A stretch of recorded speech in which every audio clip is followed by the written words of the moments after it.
ॐ अज्ञानतिमिरान्धस्य ज्ञानाञ्जनशलाकया सत्सुरोन्मिलितं येन तस्मै श्रीगुरुवे नमः। नमो ॐ विष्णुपादाय कृष्णपृष्ठाय भूतले श्रीमदे भक्तिवेदान्त स्वामीति नामिने। नमस्ते सारस्वती देवे गौरवाणी प्रचारिणे निर्विशेष शून्यवादी पाशातदेशतारिणे। जय श्री कृष्ण चैतन्य प्रभु नित्यानंद श्री अद्वैत गदाधर श्रीवासदि गौर भक्त वृंद। हरे कृष्णा कृष्ण कृष्णा हरे हरे, हरे राम राम राम हरे हरे। हरे कृष्णा பக்தர்களுக்கு இனிமையான மாலை வணக்கம். இன்றைய தினம் ஒரு கீதை, பகவத்கீதையை எளிதாக படித்து எளிமையாக புரிந்து கொள்வதற்கான ஒரு அழகான ஒரு வாய்ப்பு, ஸ்ரீல பிரபுபாவுடைய விளக்கம். அதனால இன்னைக்கு இன்றைய வகுப்புல பகவத்கீதையினுடைய முதல் அத்தியாயம் குருக்ஷேத்திர போர்க்களத்தில் படைகளை கவனித்தல், அதனுடைய தொடர்ச்சி. இன்னைக்கு படிக்கிற ஸ்லோகம் 13 மற்றும் 14. தத சங்கஸ்ச பேர்யஸ்ச பனவானக கோமுகஹ சக சைவாப்யஹஞ்சஞ்ச சப்தஸ்து முலோபவத். அதன் பின்னர் சங்குகள், மத்தளங்கள், முரசுகள், கொம்புகள், தாரைகள் என அனைத்தும் ஒரே சமயத்தில் முழங்க அந்த பேரொளியானது மிகவும் பயங்கரமாக இருந்தது. ததஸ்வேதைர்ஹயர்யுக்தே மகதிஸ்தந்த நேஸ்திதோ மாதவ பாண்டவஸ்சைவ திவ்யோ சங்கோ பிரதத்மதுகு. மறு தரப்பில் வெள்ளை குதிரைகள் பூட்டிய மிகச்சிறந்த ரதத்தில் அமர்ந்திருந்த பகவான் கிருஷ்ணரும் அர்ஜுனனும் தங்களது தெய்வீகமான சங்குகளை முழங்கினர். சரி, இப்ப இந்த மகாபாரத யுத்தம் தவிர்க்க முடியாத ஒன்று என்று ஆகிவிட்டது. இந்த மகாபாரத யுத்தம் தவிர்க்க முடியாது. ஏன்னா எவ்வளவு பேசியும் துரியோதனன் இந்த யுத்தத்திலிருந்து பின்வாங்குற மாதிரியே இல்லை. வியாசதேவர், விதுரர், பீஷ்மர், துரோணர், பலதரப்பட்டவங்க தௌமிய ரிஷி எல்லாரும் துரியோதனுக்கு அறிவுரை சொல்றாங்க. துரியோதனன் கேட்கிற மாதிரி இல்லை. அவனுடைய பிடிவாத குணம், துரியோதனன் சொன்னாலே பிடிவாத குணம். அந்த பிடிவாத குணம் எங்க போய் முடிஞ்சது? அழிவுல முடிஞ்சது. அதனால இன்னைக்கு முதல் பாடம் இந்த வகுப்புல பிடிவாதம் கூடாது. முரட்டுத்தனமான பிடிவாதம், பொறாமை, பொய்கர்வம், ஆணவம், பதவி ஆசை, இதெல்லாம் தான் துரியோதனுடைய அழிவுக்கான காரணம். எவ்வளோ மகாத்மாக்கள் எடுத்து சொல்லியும் துரியோதனன் இந்த யுத்தத்திலிருந்து பின்வாங்குற மாதிரி இல்லை. மறுதரப்புல பாண்டவர் பக்கம் எப்படியாவது சமாதானமா போயிடலாம், இந்த யுத்தம் வேண்டாம் அப்படின்னு அவங்க விரும்புறாங்க.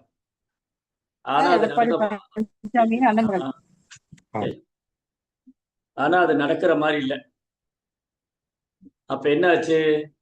சரி, யுதிஷ்டிர மகாராஜா எவ்வளவு முயற்சி பண்ணாரு, இந்த யுத்தம் இல்லாம சமாதானமா போயிடலாமா, ஏன்னா ஒரே குடும்பம், கௌரவர்கள்லாம் ஒரே குடும்பம், ஏன் 2 பேரா பிரிச்சு சண்டை போடணும், அவசியம் இல்லையேன்னு சொல்லி இது முயற்சி பண்ணா அவங்க சமாதானத்துக்கு வர்ற மாதிரி தெரியல. கடைசியில பகவான் கிருஷ்ணரே தூதரா போறார், பாண்டவருக்கு தூதராக. கிருஷ்ணர் சொல்றார், நான் வேணா ஒரு தடவை போய் பேசிட்டு வரேன். அப்ப கூட யுதிஷ்டிர மகாராஜ் என்ன பயந்துட்டாருன்னா, எங்கேயாவது கிருஷ்ணர் கோவம் அந்த கௌரவர்களை தண்டித்து விடுவாரோ. அதனால கிருஷ்ணா, நீங்க கோவப்பட்டு அவங்கள ஒண்ணும் செஞ்சிடாதீங்க, சமாதானம் பேசிட்டு வாங்க, தவிர்க்க முடியல நம்ம யுத்தத்துல பாத்துக்கலாம். அப்ப பாண்டவருக்கு தூதனாக பாருங்க, பகவான் கிருஷ்ணர் பாண்டவருக்கு நண்பனாக, உறவினராக, தூதனாக, சேவகனாக. இப்ப யார் இங்க யாருக்கு சேவை பண்றா? பாண்டவர்கள் பகவானுக்கு சேவை பண்ணிட்டு இருக்காங்களா, இல்ல பகவான் பாண்டவருக்கு சேவை பண்றாரா?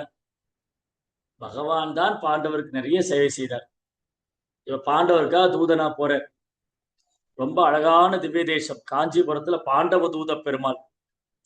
நான் முதல் தடவை அந்த கோயிலுக்கு போனப்போ பகவான் எங்க இருக்காரு தேடுனேன். பூஜாரி சொன்னாரு, சுவாமி என்ன தேடுறீங்கன்னாரு. பெருமாள் எங்க இருக்காரு? அங்க பாருங்க, அவர்தான். பிரம்மாண்டமான விக்கிரகம். அப்படி அமர்ந்திருக்காரு. ஜெய்சாண்டிக்க பிரம்மாண்டமான விக்கிரகம். கீழ இருந்து பார்த்தா கால் தொடை தான் தெரியும், கால் தான் தெரியும். அமர்ந்த கோலத்தில் இருக்கிறார் பாண்டவ தூத பெருமாள். அங்க பிரம்மாண்டமான விக்கிரகம். அந்த விக்கிரகம் வந்து பரிசித் மகாராஜாவுடைய குழந்தை, பரிசித்துடைய பையன் ஜனமேஜயன். ஜனமேஜயனுக்காக பகவான் தரிசனம் கொடுத்தார். ஒரு தடவை ஜனமேஜயன் தவம் செய்யறாரு. பாண்டவருக்காக தூது போன இந்த பெருமாளை பார்க்கணும், கிருஷ்ணரை பார்க்கணும் அப்படின்னு தவம் செய்ய, ஜனமேஜயனுடைய தவத்துல சந்தோஷமாய் பகவான் அவருக்கு தரிசனம் கொடுத்தால் அந்த பிரம்மாண்டமான ரூபம், அந்த விஸ்வரூப தரிசனம், பிரம்மாண்டமான ரூபம். அப்போ பகவான் என்ன பண்ணார்? துரியோதனுடைய சபைக்கு வரார், தூதரா வரார், பாண்டவ தூதரா. துரியோதனன் என்ன பண்ணாரு? இந்த மாயக்கண்ணனை பிடிச்சு கட்டி வச்சிட்டோம்னா பாண்டவரை எளிதில் ஜெயிச்சிடலாம். இந்த மாயக்கண்ணன் அவங்க பக்கம் இருந்தா ஏதாவது வேலை பண்ணி அவங்க ஜெயிக்க வச்சிருவார். அதனால இவரை சிறை பிடிக்க வேண்டும் அப்படின்னு ஒரு பெரிய குழியை தோண்டி பாதாளத்துல ஒரு சிறை ஏற்படுத்தி, பகவான் இங்க வரும்போது அங்க விழுந்துருவாரு, அதுக்குள்ள வச்சு அவரை கைது செய்தல், அரெஸ்ட் பண்ணிடலாம், சிறையில தள்ளிடலாம்னு நினைச்சார். பகவான் தான் எல்லா இடத்துலயும் பரமாத்மாவா இருக்காரு, முழுமுதற் கடவுள், அவரை யார் ஏமாத்த முடியும்? பகவான் மாறாக என்ன பண்ண, அந்த அஸ்தினாபுரத்து அவையில நுழைந்த உடனே தன் கால் கட்டை விரல தரையில ஒரு அமுத்தினர். துரியோதனன் பந்து மாதிரி உருண்டு வந்து பகவானுடைய தாமரை பாதத்துல விழுந்தார். பகவான் கேட்டார், துரியோதனா என்ன வரும்போதே வரவேற்பு அமர்க்கலமா இருக்குன்னு. வரும்போதே வரவேற்பு அமர்க்கலமா இருக்கு. துரியோதனன் தலை குனிந்து போனான். இப்ப பகவான் சொல்றாரு, துரியோதனா, திருதராஷ்டிரா கவனமா கேளுங்க. பாண்டவர்கள், அதாவது அவங்க பாண்டு புத்திரர் கிடையாது, அவங்களும் கௌரவர்கள் தான், உங்க சகோதரர்கள். அவங்க சத்திரியர்கள். அவங்க வனவாசம் முடிஞ்சது, ராஜ்யத்துல பாதி அவங்களுக்கு கொடுத்துருங்க. துரியோதனன் சொன்னார், ஒரு குண்டு ஊசி உழுகிற நிலம் கூட தர மாட்டேன். சரி வேண்டாம், அவங்க சத்திரியரா இருக்கிறதுனால அவங்க யாசகம் பெற்று வாழ முடியாது, ஒரு கிராமமாவது ஒரு கிராமமாவது கொடுங்க, கிராமமாவது நகரமாவது. நான் தான் சொன்னேன், ஒரு குண்டு ஊசி நிலம் கூட கொடுக்க மாட்டேன். அப்ப பகவான் கோபம் வந்து அந்த பிரம்மாண்டமான ரூபத்தை காமிக்கிறார். அடே திருதராஷ்டிரா, துரியோதனா, முட்டாள்களே, இந்த மகாபாரதத்தின் விளைவுகளை பாருங்கள். அதை காமிச்சு அவங்க திருந்தல. அதனால என்னாச்சு?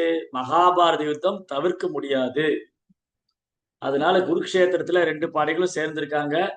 அது நம்ம குருக்ஷேத்திரத்தோட மகிமையை வந்து முதல் நாள் வகுப்புல பார்த்தோம். தர்மக்ஷேத்திரமான குருக்ஷேத்திரம். அங்க போர் முடிவாயிடுச்சு. இப்ப 2 தரப்புல இருக்கிறவங்களும் சங்குகள், பேரிக்கைகள், மத்தளங்கள், முரசுகள், கொம்புகள், தாரை தப்பட்டையெல்லாம் முழங்க மிக பிரம்மாண்டமான சப்தம்.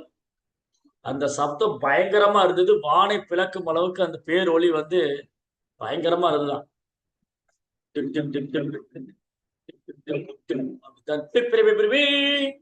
சங்கு மத்தளம் எல்லாம் முழங்க பிரம்மாண்டமான ஒரு சப்தம், பயங்கரமா இருக்கு. அதுக்கப்புறம் என்ன நடந்தது? நேற்றைய வகுப்புல பார்த்தோம், பீஷ்மர் தன் சங்கை முழங்கினார். அவருடைய திவ்யமான பீஷ்மர் வந்து தன்னுடைய திவ்யமான சங்க எடுத்து முழங்குறாரு. அது சிங்கம் கர்ஜிக்கிற மாதிரி இருந்துதான். அது துரியோதனை சந்தோஷப்படுத்துற மாதிரி இருந்தது. ஆனா மறைமுகமா நீ தோத்து போயிடுடா முட்டாள்னு சொல்ற மாதிரி இருந்தது. இப்ப இன்னைக்கு என்ன நடந்தது இந்த ஸ்லோகத்துல?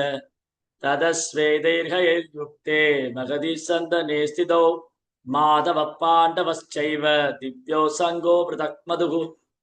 மறு தரப்பில் வெள்ளை குதிரைகள் பூட்டப்பட்ட மிகச்சிறந்த ரதத்தில் அமர்ந்திருந்த பகவான் கிருஷ்ணரும் அர்ஜுனனும் தங்களது தெய்வீகமான சங்குகளை முழங்கினார். இந்த தரப்புல வந்து பாண்டவர் அணியில பகவான் கிருஷ்ணர் இருக்கார், அர்ஜுனன் இருக்கார். அந்த குதிரை, அந்த ரதத்துல வந்து வெள்ளை குதிரை, அப்படியே பௌர்ணமி நிலவு மாதிரி ஜொலிக்குது அந்த வெள்ளை குதிரை. அப்படியே வெள்ளை குதிரையோட வாலு பிடரி மேலாம் அப்படியே பல பலன் மின்னுது. அந்த மாதிரி அழகான வெள்ளை குதிரையை பூட்டப்பட்ட ரதத்துல அர்ஜுனன் கிருஷ்ணர் உட்கார்ந்துருக்காங்க. அவங்க தன்னுடைய தெய்வீகமான சங்கு எடுத்து முழங்குறாங்க. அதை வந்து நாளைய வகுப்புல அந்த சங்கினுடைய மகிமையெல்லாம் பார்க்கலாம். இன்னைக்கு வந்து அந்த தெய்வீகமான ரதம், அந்த ரதம் வந்து அக்னி தேவன் அர்ஜுனனுக்கு பரிசாக கொடுத்தது. அக்னி தேவன் ஒரு முறை வந்து அக்னி தேவனுக்கு வந்து டைஜஷன் ப்ராப்ளம் ஆயிடுச்சு, செரிமானம் ஆகல. என்ன சாமி, அக்னி தேவனுக்கே செரிமான கோளாறா? ஆகுமே. யாகத்துல நெய்யா ஊத்தி ஊத்தி யாகத்துல நெய்யை ஊற்றி ஊற்றி என்னாச்சு, அக்னி தேவனுக்கு வந்து அஜீரண கோளாறு ஏற்படும், இன்டைஜஷன் ப்ராப்ளம்.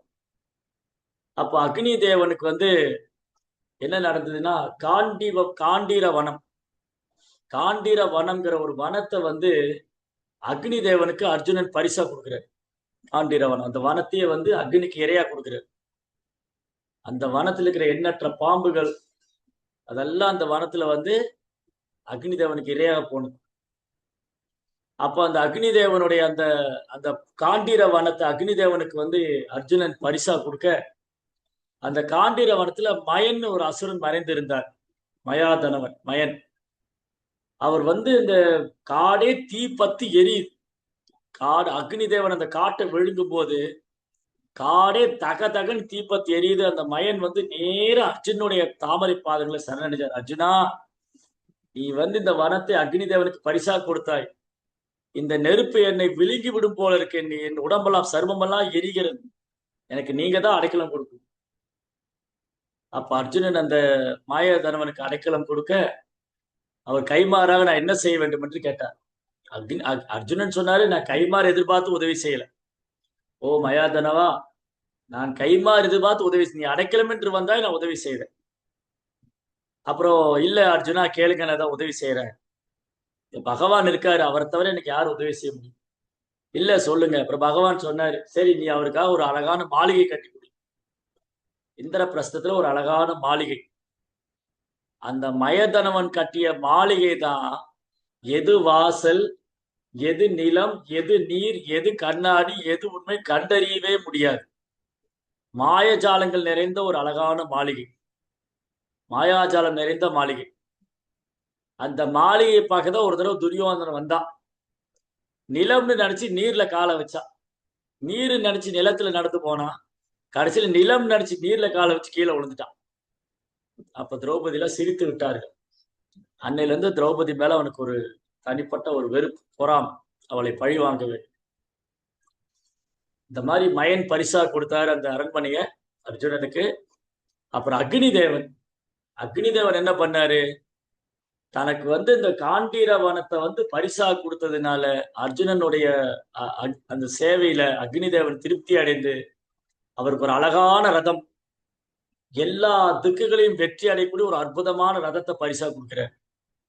4 வெள்ளை குதிரை பூட்டிய ஒரு அற்புதமான தேர், எல்லா திக்குகளையும் வெற்றி கொள்ளக்கூடிய அந்த அழகான ஒரு ரதத்தை வந்து அக்னி தேவன் அர்ஜுனனுக்கு பரிசா கொடுத்த. காண்டிபம்ங்கிற வில்லு, காண்டிபதாரி, யாராலும் வெற்றி கொள்ள முடியாத அர்ஜுனனுக்கு யாராலும் வெற்றி கொள்ள முடியாத காண்டிபம்ங்கிற அந்த வில்ல வந்து பரிசா கொடுத்த.